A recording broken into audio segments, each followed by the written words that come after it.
નિવેદनं તુ સ્મર્તવ્યમ સર્વથતાદૃશૈર્જનૈઃ सर्वेश्वरश्च सर्वात्मा निजेच्छातः करिष्यति। तादृशी जनों को निवेदन का स्मरण तो सर्वथा करना चाहिए। भगवान सर्वेश्वर है एवं सर्वात्मा है, वे जो करेंगे उनकी अपनी इच्छा से करेंगे।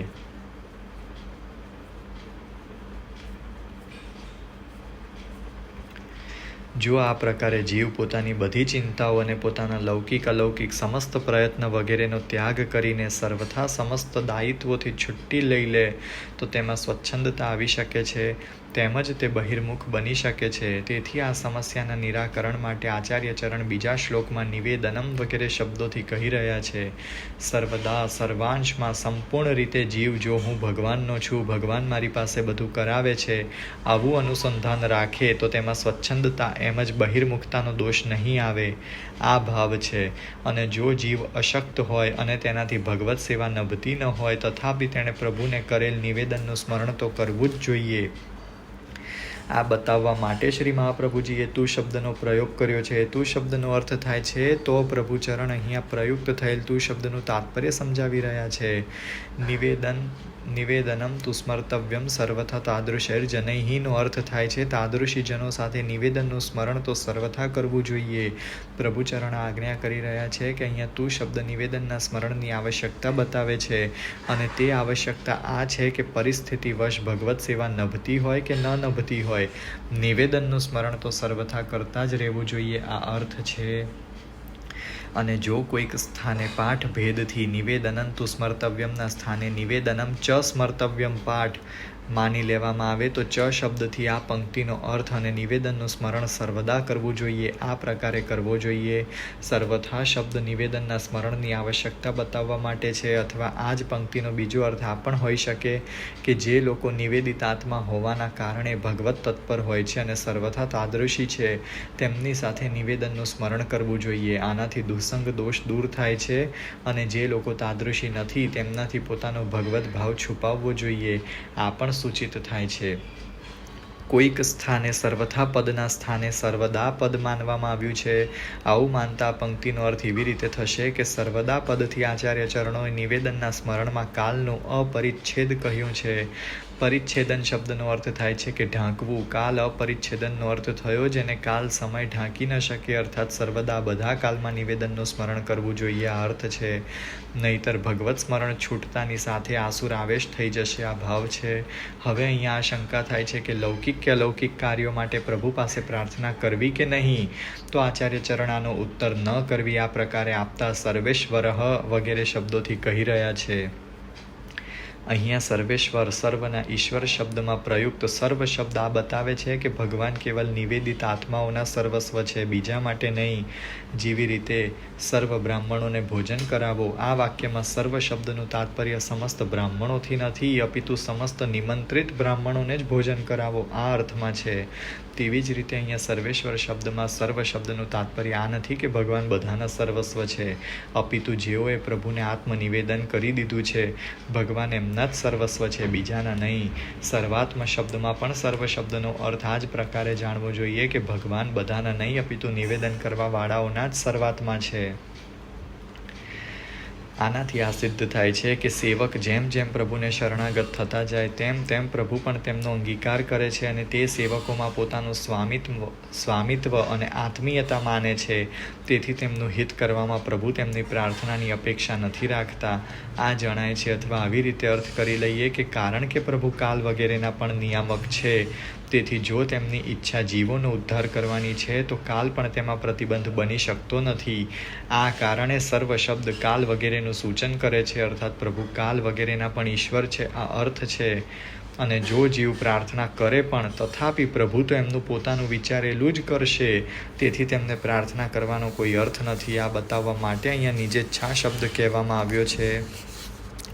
અથવા નિજેચ્છા શબ્દનો અર્થ આ પણ હોઈ શકે છે કે પોતાના સ્વીયજન હોવાના કારણે અંગીકાર કરેલા નિજ સેવકોની પ્રચુર ઈચ્છાથી પ્રભુ તેમને જે કંઈ પણ અપેક્ષિત છે તે એમની પ્રાર્થનાની અપેક્ષા રાખ્યા વગર પોતે જ બધું કરશે।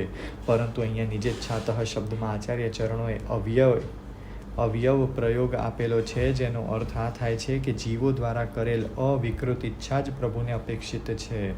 અહીંયા નિજેચ્છાતઃ શબ્દના ગાંભીર ઉપર ધ્યાન આપવું જોઈએ. પ્રભુચરણોએ આ શબ્દના બે અર્થ કર્યા છે.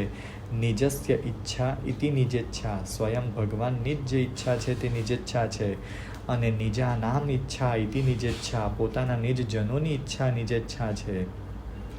આ બંને અર્થોમાં આપશ્રીએ જ્યાં બીજો અર્થ કર્યો છે ત્યાં તેઓ નિજેચ્છાતઃ શબ્દમાં પ્રયોગ થયેલ અવ્યય પ્રયોગ તઃ ઉપર ધ્યાન દોરવા માંગે છે.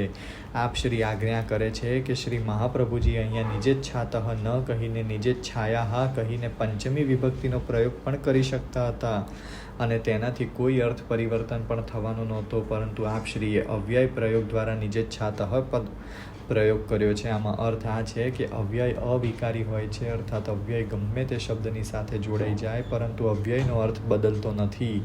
તેથી જ આપશ્રી કહી રહ્યા છે કે પ્રભુથી કરવામાં આવતી ઈચ્છા પણ અવિકારી જ હોવી જોઈએ. તેથી જીવે પ્રભુને કોઈ પણ વિકૃત અથવા દુષ્ટ ઈચ્છા ન કરવી જોઈએ, અને આ જ ભાવને બતાવવા માટે આચાર્ય ચરણોએ નિજેચ્છાત પદની સાથે અવ્યયનો પ્રયોગ કર્યો છે. સર્વેષાં પ્રભુ સંબંધો ન પ્રત્યેકમિતિ સ્થિતિઃ અતોન્ય વિનિયોગેપી चिंता का स्वस्य सोपि चेत. आत्मनिवेदन करते समय निवेदनकर्ता से जुड़े सभी का संबंध प्रभु से हो जाता है. केवल निवेदनकर्ता का संबंध होता हो ऐसा नहीं है. आत्मनिवेदन की प्रक्रिया में इस प्रकार की मर्यादा है. अतः यदि निवेदनकर्ता का उन लोगों में विनियोग होता भी हो, अथवा तो उससे जुड़े लोगों का प्रभु के अतिरिक्त अन्यत्र कहीं विनियोग होता हो, तो भी चिंता नहीं करनी. હવે અહીંયા આ શંકા થાય છે કે ભગવાનને સમર્પિત થઈ ચૂક્યા દેહ વગેરેનો વિનિયોગ જો ભગવાનમાં ન થઈને સ્ત્રી પુત્ર વગેરેમાં થતો હોય તો સ્વધર્મ હાનિ થવાની ચિંતા બાધિત કરે છે. તેથી આનું સમાધાન આચાર્ય ચરણ સર્વેશામ વગેરે શબ્દોથી કરી રહ્યા છે. નિવેદનની પ્રક્રિયામાં આ સ્મરણ રાખવું જોઈએ કે નિવેદન કરતા સમયે આપણી પોતાની સાથે જેટલાઓનું નિવેદન થયું છે તે બધાની સાથે જ પ્રભુએ આ જીવને સ્વીકાર કર્યો છે. તેથી તે બધાનો પ્રભુથી સંબંધ સ્થાપિત થયો છે, કેવલ આપણો જ નહીં. તેથી જેનો આપણો ઉપયોગ સ્ત્રી પુત્ર વગેરેમાં થતો હોય તો આપણને કેવી ચિંતા? કાંઈ પણ નહીં. આ અર્થ છે. નિવેદન થવા પર પ્રભુ દ્વારા અંગીકાર કરવાની આવી મર્યાદા છે. આ બતાવવા માટે આચાર્ય ચરણોએ સ્થિતિ શબ્દનો પ્રયોગ કર્યો છે, અને જો કોઈ વિશેષ રૂપથી અંગીકાર થયો હોય તો તે પુષ્ટિ છે, આ ભાવ છે. અર્થાત પ્રભુ જો નિવેદન કરવાવાળા જીવને જ અંગીકાર કરે અને એનાથી સંબંધિત તેના સગા સંબંધીઓનો ન કરે તો આને ભગવાનની વિશેષ કૃપા પુષ્ટિ માનવી જોઈએ. અથવા આ ત્રીજી કારિકાનો સંપૂર્ણ અર્થ આમ કરી શકાય છે કે પુત્ર વગેરે પરિવારજનોનો પ્રભુમાં વિનિયોગ ન થઈને અન્યત્ર કોઈ સ્થાને વિનિયોગ થતો દેખાતો હોય તો પણ આપણે ચિંતા શા માટે કરવી? કારણ કે પ્રભુએ આપણી સાથે તેમનો પણ અંગીકાર કર્યો છે, તેથી તેમની પણ કૃતાર્થતા સંભવ છે, અર્થ છે.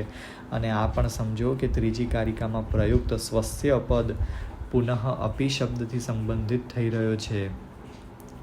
આ પંક્તિમાં પ્રભુચરણનો આશય સમજતા પહેલાં મૂળ કારિકાનો શબ્દાર્થ સમજીએ. આનો અર્થ આ થાય છે કે બધાનો અર્થાત પોતાની સાથે નિવેદિત થયેલા સમસ્ત પદાર્થોનું પ્રભુમાં નિવેદન થયેલું છે. પ્રધાન રૂપથી કેવલ આપણું જ થયું હોય એવું નથી. તેથી જો બીજાઓનો પ્રભુ સિવાય કોઈ અન્ય સ્થાને વિનિયોગ થતો હોય તો પણ આપણને કેવી ચિંતા? કંઈ પણ નહીં. આ અર્થ છે.